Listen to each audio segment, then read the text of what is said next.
Good morning students, मैं लविका शर्मा, आपकी हिंदी की अध्यापिका।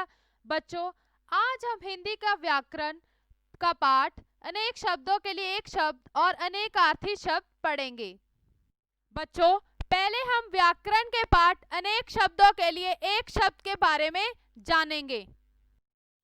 बच्चों, पहले हम जानेंगे कि अनेक शब्दों के लिए एक शब्द किसे कहते हैं। आइए उसकी परिभाषा जानते हैं। कम शब्दों में अपनी बात कहने के लिए अनेक शब्दों के स्थान पर एक शब्द का प्रयोग किया जाता है, उसे अनेक शब्दों के लिए एक शब्द कहते हैं। बच्चे, कई बार बहुत सारे शब्द बोलने की बजाय हम एक शब्द में ही अपनी बात कहते हैं, उसको अनेक शब्दों के लिए एक शब्द कहा जाता है। आइए अब हम इसके कुछ उदाहरण देखते हैं, जैसे चित्र बनाने वाला, चित्रकार, गाना गाने वाला, गायक, देश की रक्षा करने वाला, सैनिक, खेती करने वाला, किसान, जो पढ़ाता है, अध्यापक, घोड़े पर सवारी करने वाला, घोड़सवार, घोड़ों के रहने का स्थान, अस्तबल,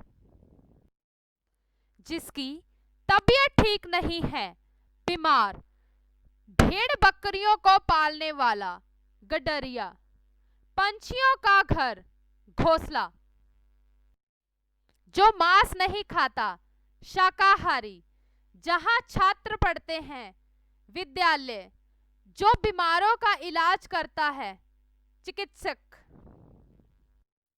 जिसे देखकर डर लगे, डरावना, जो चित्र बनाता है, चित्रकार, जो भारत का रहने वाला हो, भारतीय।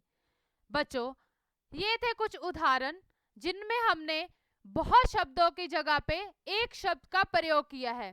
इसे ही इन एक शब्दों के लिए एक शब्द कहते हैं।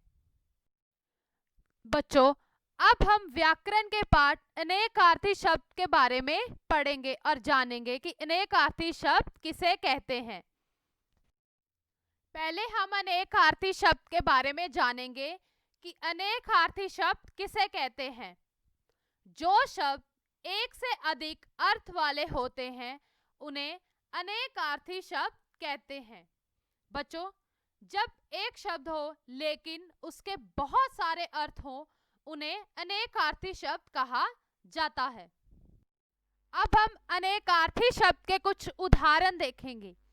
अंक, गोंद, संख्या के अंक, अरुण, सूरज, लाल, कर, हाथ, टैक्स, उत्तर, जवाब, एक दिशा, घट, घड़ा, शरीर, कम करना। बच्चों, इसमें आपने देखा कि शब्द तो एक है लेकिन उसके बहुत सारे अर्थ दिए गए हैं।